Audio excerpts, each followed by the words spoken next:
All right, here we go. And it's me. Had a little difficulty beforehand. I cut my finger right before the show was starting, so I was busy trying to start the show, and then I cut my finger. Well, I'm having a good morning, actually. I can't even say it's one of those mornings. I'm having a good morning. It just last minute I want to move something, and it cut me. I can't believe that. Okay, Coco 91. So a little thing, I'm fine. It's not a deep cut or anything. I put some bacteria on it or whatever. We'll see what happens. Then I spilled somewhere. Then I made some breakfast I can't even eat yet because I'm on camera. So I have to hold on to this. I made some oatmeal. So yeah, I'm a little. This is the start of the soap block. It is the Why Not Mini Spotlight recap. We're doing 2 days this week, 19th and 20th. I'm doing things all the time. Hi, Kenneth, Clark, hi, Kristen. All the K's are here. K, Coco, Candy, Kirsten, Kenneth. Can't even say it 5 times fast. So yeah, I'm just having a moment. But it's the beginning of the soap block today. We'll be fine. We're gonna be okay. We're gonna work it out. We're gonna work it out. I'm just trying to get all my stuff together. I look over to the side. I have the laptop up to look in the chat room. I can't have it at the same time here for some reason. It's just too crazy. But I look down, that's what I'm doing. I wear my Y&R shirt. I have a little gift that I got today. I want to thank Matt Kane from Y&R, who I work with. He got me finally a Crimson Lights mug. I got a Crimson Lights mug. So I'm left-handed, so I got to do it this way. Y&R. So Crimson Lights. So I'll be using this every time I come on the show. Thank you, Matt Kane. Got that yesterday. Hi, Mary. So I'm just very happy. I've always wanted one. I've been to Crimson Light sets. I've always wanted one, so now I got one. So me and Sharon can talk. Exactly. But I'm left-handed, so I have to do it that way. It's like weird. But I'm very happy. Hello, everybody. As you guys are coming in, hit that like button while you're in there. It's JLJ Media. Today's beginning of the soap blog. So today we have B&B Mini Spotlight coming up next at noon, 6 Standard Time. Me, Tammy Govea, Amanda Russ. Lots to talk about there. And then we also have, look at my finger, sorry. Then we also have daytime today, right after that at 1:30 p.m. 6 Standard Time. At the end of the day, GH Mini Spotlight. Me, Frank, Lucretia. Talking about the big explosion that happened on that show. Like literally, big explosion happened on that show. So that's all today. No Edition Days today. They are not on today. They are off. They'll be back next week after Thanksgiving. I would tell you there'll be no show here next Sunday. I will be taking the 4 days off, Thanksgiving and those 3 days afterwards, for a much needed rest because I am tired, kids. I am tired. I work all the time. But the whole soap block will be back December. I had it written down. Why do I not remember what it is? I had it written down. December 6th. So we'll have a week off. Hi, Judy. Hi, Judy D. Mary. So we'll be off on the weekend of, Thanksgiving. But we'll be back the following week with all your soapy goodness. So you'll get a little break. But we're here today, and we're going to do that. And also, my new show with Kirsten Marie is a star in it. Mistletoe Road, our audio series drama, premieres next Monday, the 30th. So I'm very excited for you guys to listen to it and see what you think. Tell me what you think. You guys are my fans who usually watch my stuff and listen to my stuff. It's a fun take on Christmas City. Great characters. Kirsten Marie, who's in the chat room, she's in it. And yes, you're going to love it. Thank you, Kenneth Clark. I do deserve, don't I? I'm tired. I do a lot of stuff for you guys. I love it, though. Thank you. I do. I love the new haircut too, Keiko. Brittany Sarpy looks so cute with short hair. I was like, okay, girl, I like that. I was all there. I was there. So, but yeah, support Mr. Road, please. I want to do more audio drops. So I'll share them on social medias. They're not that long. They're like 9 minutes long, and there are new songs by me and the cast at the end of each episode. So you're a little extra. That's Mistletoe Road coming to you on all streaming services. Yes. And I'll be talking to you, Kirsten, we record another episode this week. Yeah, I'll be seeing you then. Okay, so the 19th and the 20th, we're going to talk about Eric Braeden. Yes, Victor Newman's portrayal. Eric Braeden praised these episodes online. And so I chose, I'm doing different things. Sometimes I'll do the whole week, sometimes I do several days. Thank you, GED. I will. I'm going to totally enjoy my time off. I'm going to lay around, eat lots of game hens and stuffing and yams. Thanksgiving is my favorite food holiday, so I can't wait. But Eric Braeden praised these episodes, saying he felt there was really great acting and great. So we're talking about Thursday and Friday of this last week. I don't know if you guys agree about the writing or thing. And I have mixed feelings. There's some good stuff, and there's some stuff I'm like, okay. I don't know, but we're gonna talk about it right now. One, I want to bring up that I like seeing Paul back. How about you guys? Seeing Paul on the show, Paul Williams, he's one of the longest running cast members left on the show. It's kind of nice to see him back on the show. I'd like to have him working with Ray, my buddy, Jordi Filososo. I'm glad that they're working them together, because a lot of folks were upset because Paul was seemingly pushed aside for the Rosales family and for Ray. But having them both work together, like veteran versus not so much younger, but that's the different generations of detective. I love that. I love when Paul, when he was talking to Billy, he was talking to Ray, he brought up his history, with the Newmans. He was talking with the Newmans. Yeah, see Nina and Jill about that too, and yeah, for that. And Rich Brothers mustache. Yes, there we go. It was good to see him talk about his history with Nina, his history with Victor, and how this case just means something to him. And you guys, I know you guys agree. I know you guys agree with me. When they tie actual story to history and they make it make sense, we all win. We all win, right? I'm sure you guys agree with me on that one, because I think it's one thing we all can agree on. When you take characters and you build story, and it's centered around and you acknowledge their history, you acknowledge the things that have gone on. It's not just winking to the audience. It's like it's real life. Paul would have a interesting history connection to this, with Chance and with Billy. I also like the fact that they brought up, it's kind of interesting. People almost forget that they're all part of the same family. Billy is Chance's uncle to Philip, who's his brother, his half brother. So it's almost like we almost forget that's, people are like, why is this? I'm like, you guys forget it's part of it. But Paul was like, well, you guys weren't that close, which happens in families too, but still your family. And that was Billy's thing. I'm still family. If Billy looks guilty, and see, you guys have watched enough soaps like I have. The obvious choice usually is never the one, right? They lead us on a goose chase. They make us think it's somebody, and then it's somebody else. I'm sure all of you can agree that even though Billy didn't do it. Yeah, Billy and Adam hate each other and stuff. But I don't think he did it. But it's fine. He'll go down that road and everything, and it's bringing up interesting stuff. But I like, again, history. Again, seeing Jill, Nina, having Jill on FaceTime when Chance was home recovering. Great use of the COVID thing. There's a lot of COVID stuff happening out here. In LA, it's bad. You guys, it's bad in LA right now. It's really bad. I don't know where you guys are, how it is, but they're shutting stuff down here. I'm limiting my contact with everybody. So I think it's so even the set, they're using that too. I've noticed YNR is doing what Bold and Beautiful has done. People are far away from each other talking. It's kind of jarring at first, but I totally get. I'd rather have, and again, we always agree on everything, folks. But I'm sure as fans, we're happy to see them on screen. I'm praying that they don't shut down production completely here in Los Angeles, because it was so weird not having new original episodes or soaps for months. That was just weird, right? That was so weird. That was such a weird thing. I hope that doesn't. We don't go back to that. No, we don't want that. We don't want that. But seeing Chance and Abby be really cute. Are they going too fast? What do you guys think? Are Chance and Abby going? They're trying to get married next week.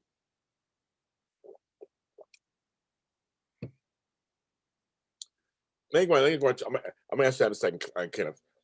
I think, are they going too fast? I know soaps go through a different timeline than real life. And things are just faster anyway. And I know it could also be good for storyline. They've gone too fast. Things happen. It's fast. I think it's too fast, which means some kind of disaster is going to happen down the way. But they're so cute together. I don't mind. As you know, the character of Chance, there's a temporary recast happening with Abby's real life beau and actor coming in. So yeah, Shady Sunday, right? I don't know. I think this could be cute, but down the line, something's going to go down. Why they went too fast? But they're cute together. So I like when she's talking to Ashley. Love seeing Eileen Davidson. I know she left the show officially, but I think I see her more now than we have ever. I kind of feel like for the Abbotts, it'll be really nice for them. Something nice. Having at the Chancellor estate, history makes sense. He's a chancellor. See, it all works together.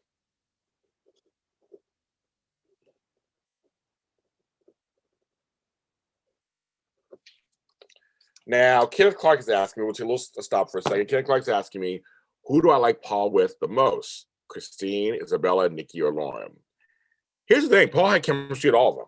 And Paul had history with all of them. And Paul had great storylines with all of them. I'm trying to think, could I pick one? That's a really good question. I don't know if I can, because they're each represent different parts of his life. I liked Paul and Nikki, which was a surprise to me. I thought, oh, okay, because from a long time ago when they were kids, basically, and so when they kind of were, they have a kid together, so that kind of stuff too. I was like, okay. I think Paul and Chris, I'm not as excited about them, but they make sense.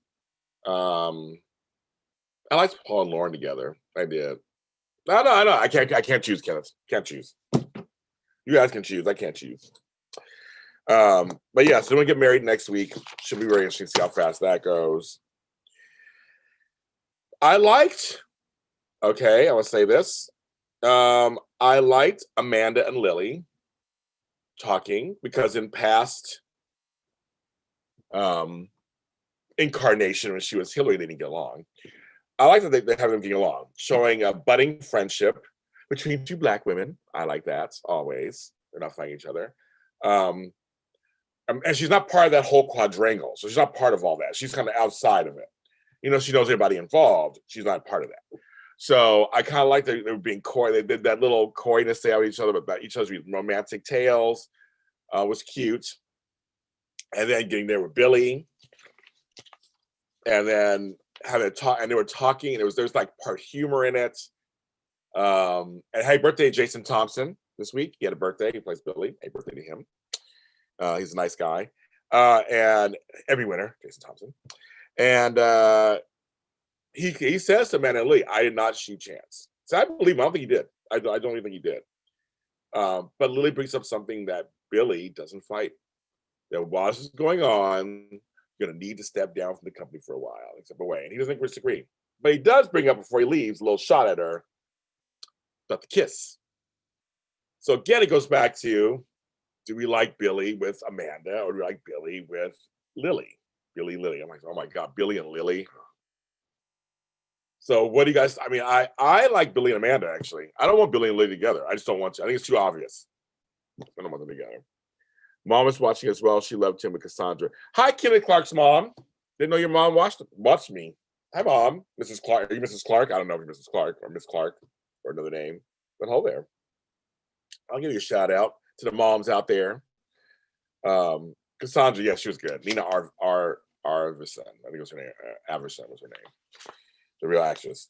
I don't know. I like their friend. I like the budding friendship. I think it's fun. I keep praising Misha Morgan, who plays Amanda. She's so good at this newer character. I really believe she's a newer character. That she's the twin sister of Hillary. I totally believe it. I know it's gonna be able to believe it or not, but I do. So maybe it's the writing, combination of the writing, but I think it's her acting. Yeah, see, Rodelli. Hi, Rodelli. Glad you're in here. Yeah, Billy and Amanda. I think they need to give them more attention and more potential. No, they have more potential. Give more attention. Yeah, Billy and Amanda. I'm for them. Lily, I don't know yet. I don't know who I want Lily with. I mean, some folks want Kane back. I don't think that's happening, but speaking of friendships, I have to say, I'll give Chloe credit. Chloe told Chelsea all about herself. She was like, let me be a friend to you and break it down for you and why you need to get away from Adam. The scenes with Chelsea and Adam, Melissa Care Egan and Mark Grossman were amazing. A man clinging on to whatever shred of what he does these bad things and drives her crazy and then basically wants her to stay with him. And I believe he does love her on some level. He does. He likes the idea of her and his family and all that. I think he does, really does. But he's out of control. And there is that Sharon thing that's hanging off right over there. Sharon thing. And I just, okay, well, tell her happy holidays to her too. What are you making, Mom? Making some dressing, cornbread dressing, making some sweet potato pie. What are you making? Can I come over? I don't know you guys live. Well, can I come over? I'm in LA. I probably can't come over.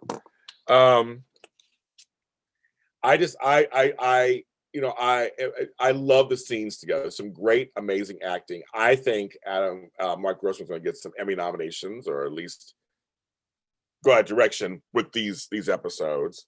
I actually started to feel for Adam. I know, folks. I know. I usually don't feel for him. But I actually felt for him, and because he was so desperate. He doesn't get that he does bad stuff, and he was potentially ready to blow up his family or whatever. Well, just Victor or whatever. It's bad. How expect her to stick around when it's bad all the time? It's like, come on, it's bad. So yeah, so I'm just very much thought the scenes were wonderful. But I just thought I have to give credit to my girl, Elizabeth Henderson, breaking it down as Chloe, saying, girl, gotta snap out of it. And Chelsea, of course, Miss Carrie Egan plays I want to be tough and strong, and I want to stand on my own 2 feet. I can't introduce me anymore. Yet I do love you. We can play. Yeah, that's right, girl. I bring Tupperware, girl. I don't need to be a play. I bring Tupperware. And my family will tell you, I will come to the house, bring Tupperware, scoop up my food, top it off. I'll see you guys later. I got to run. A lot of times I work on some of these holidays, so lots of times I just grab my food and go. I can do that. Mm-hmm. Yeah, Mark, and I agree with you. I'm not a big fan of this story either, Rodelli. I'm not a big fan at all. And Mark is doing a great job as Adam. He's playing the role in a way that's just so you believe that he feels like an outsider, and that he's justifying these things he does. It makes sense that he does what he does. Makes sense. And then of course his scenes with Victor. Eric Braedis is so good in that. He's just always so good. And someone mentioned he had no mustache, so he's good. But he's the mustache. Talk to Jack. He'll tell you he's the mustache. His scenes with Nikki first were kind of like, he's my son, blah blah. Everybody's just kind of telling. I mean, Victoria tried to set him up. The whole thing. It's everything's justified, right? Everybody's feelings are completely justified towards Adam, no doubt. But as a parent, I'm a parent. There's a fine line of having to see your child for who they are, also feeling what is your part in that of who they are, right? How did I contribute to this? How much you didn't contribute to this, it's just them, it's their own doing. And also loving your child. That's what makes the story great. I mean, it's like Victor came from a horrible childhood. His father was horrific. And now he wasn't really there for you. He admits, I was not really there for my son. I did not properly care for him. The scenes with the young kid was pretty good too. I forgot his name, who played young Adam. Those scenes were it's a plot device that totally worked. Again, I'm not a huge fan of the actual story itself, but I'm a fan of the acting and kind of what they're trying to do with it. I do get that. Oh, you do Tupperware too. That's right. Yeah, me too. And so I give him praise. And I have to say, on Friday's episode, when Adam was trying to go make a run for it, I can't go there yet. Sharon comes over. Victor goes to Sharon. Interesting. It's always interesting to see Victor and Sharon in scenes together. Like, I was like, oh yeah, they are friends. I mean, they're family on some level. They're friends. Um, but to see Sharon come and Adam was like, you didn't sign this paper, right? I mean, that whole court order to have him committed, involuntarily committed. And Sharon's like, well, yeah. And Sharon's plea to him that he needs help. It was so Sharon Case always does. I mean, they give her all kinds of stuff and she works it out. She works it out all the time. She does what she can with that material. I remember telling her that once. So you work that material. And I thought they were, again, great acting as usual. And when he gets dragged out, and then when he wakes up and they show him in the plain clothes, locked up. And he just looks, I felt bad for him. I was like, why am I feeling bad for him? Why am I feeling bad for him? I felt sad for him. I felt sad. That's what it was. I felt sad. Yeah, it's a great way to redeem him, of course, because I mean, as a character, he's a legacy character. He's Victor Adam Newman Jr., basically, so to speak. So you got to figure out how to redeem him. So this could be a way to do it. But yeah, I felt bad for the character for a change. I'm sad for him. I never thought I would feel that at all for this character. Never thought that at all. So we'll see what happens there. Oh yeah, so we got Eleni, torn between two lovers, feeling like a fool. Her dreams, which were, they're very elaborate, were every time she was with Devon. And who would show up? Nate. I couldn't stop laughing. I kept laughing. I know they weren't meant to be funny, but I just kept chuckling to myself, going, this is so, like, he just ruins everything. Her talking about it with I almost called her Sasha. That's her life name, Lola. I don't know, Sasha Kai. Talking to her about it was nice, giving her perspective. Again, with the short hairdo, got her a blankie, drinking her tea. Very realistic. Two friends, roommates talking. I really felt for her. I love Brittany Somers so much. That's my girl, and I just think I'm so glad to give her some meaty material. That now the audience knows she's basically torn. She loves Devon, has feelings for Nate. Classic soap. Yeah, haircut's the bomb. It's not bomb. It's a classic soap. So now what do we do? And then we had a brief scene with. Oh, that's funny, microphone. Then we had that brief scene towards the end of the week with Nate and Devon. And they didn't even, they tried talking, it didn't even work, which was very realistic, right? It would have been different if they talked and we work it all out and everything's fine. No, it kind of went in circles and it was getting more offensive, as it should be. They're cousins and it's this whole weird thing. And it was realistic to me. It was very realistic to me. So that's really interesting to see what happens there, because Amanda seems to have spun out of that quadrangle. She's like you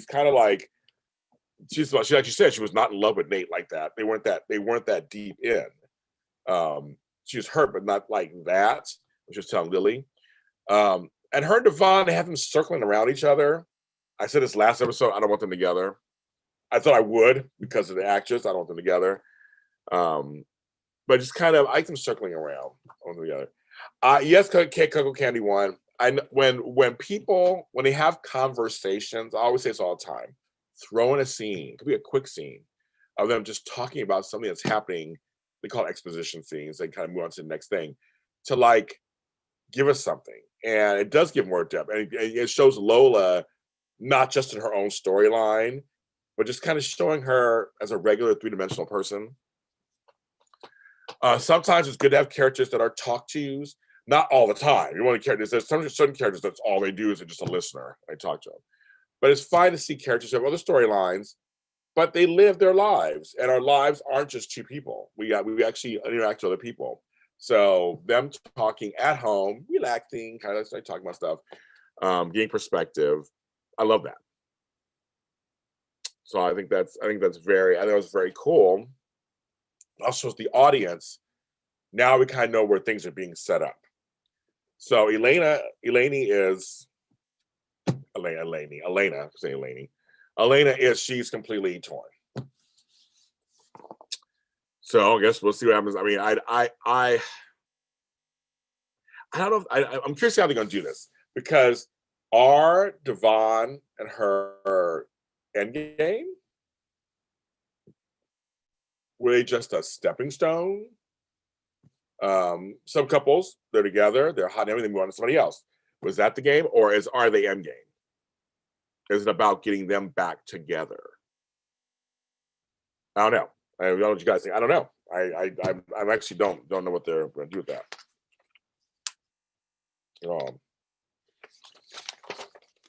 And Sharon and Adam. I mean, I said those scenes. Oh my God! Sorry. My phone just came on. I guess that's. Oh my goodness! Why did it come on? Anyway, that just scared me. I mean, there are folks who like them together. There are folks who don't. There is chemistry there. I mean, and Ray is, and see, when Ray went up to Victor, was like, I want her out of there now. And he was like, just calm down, it's gonna be okay, it's gonna be okay. Victor was compassionate, was just like, no, it's gonna be okay. She's helping with something. And he was, I mean, he was protective.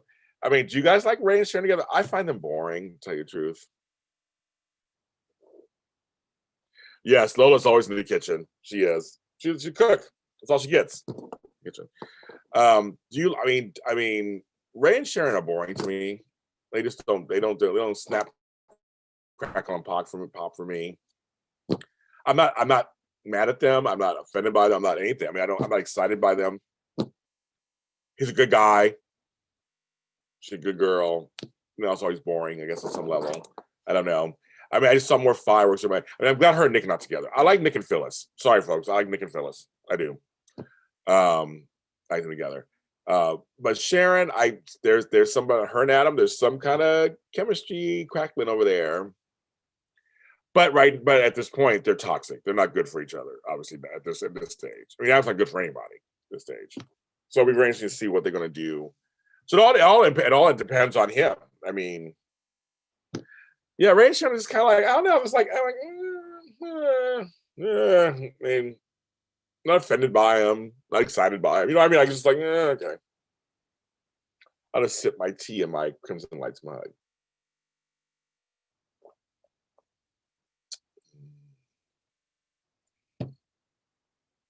So I don't know, kids. I don't know what you guys think. So it was said Sharon and Ray. So I don't know. Maybe they're good, maybe they're not. I don't know. But the wedding's coming up for them too. I like the Faith mix in there. She's kind of doing her good role as the problem teenager on some level. So I kind of like that. So what's nice to see? We have several weddings coming. They like weddings. How do you guys feel about that? Why do soaps always people have to get married on soaps? Why can't they just be together for a while? Why is it always a marriage? You know, Sharon and Ray have been together for a long time. I guess they haven't gone fast. And she celebrated cancer. And I get chances like, well, I got shot. We knew my chance, I stared death in the face. I guess. I don't know, kids. What do you guys think? Well, kids, that's it. I just want to talk about those couple of days of Weiner. You guys, thanks for tuning in. And it's my little show. I know you have other options out there. I know that my old show, Restless Wrap Up, which is now Restless Wrap, I know my folks over there, Rachel, her husband Joe, and Jay Marquez are doing that live on Facebook, I think on Sundays. I know to give you a full recap, so I know that's going on. Can Sharon overlook what Adam did to Faith? Yeah, good question, Judy. I know, right? You don't mess with somebody's child. That's different. But I know they have theirs. But I'm glad you tuned into my little show. I feel like you guys are asking for it, so I'm here. I'm happy to do it. It kicks off the week, the Sunday here on JLJ Media, and I work with Wine. So this show will continue to have interviews. So I'm working with Matt Kane over there for something really big that's coming up. So I'll keep you posted on that for this show. So I'll keep you posted on that. I'm working on all kinds of stuff for you guys behind the scenes, as always, to give you guys some great Y&R content. We are on Facebook at JLJ Media's Y&R Universe. We are on Instagram at Young and Restless Mini Spotlight. That's not like we're not on Twitter. There's JLJ Media everywhere, of course. I want everybody to have a really good day. Please be safe out there. I know it's kind of crazy. If you don't watch any other shows on my network today, have a great Thanksgiving. Again, small gatherings, eat lots of food, drink if you want to, if you must. But if you're going to follow me, I will see you on the next shows. Well, Beautiful Homes next. And everyone, please take care of yourselves. And we'll see you on this show in 2 weeks. Bye.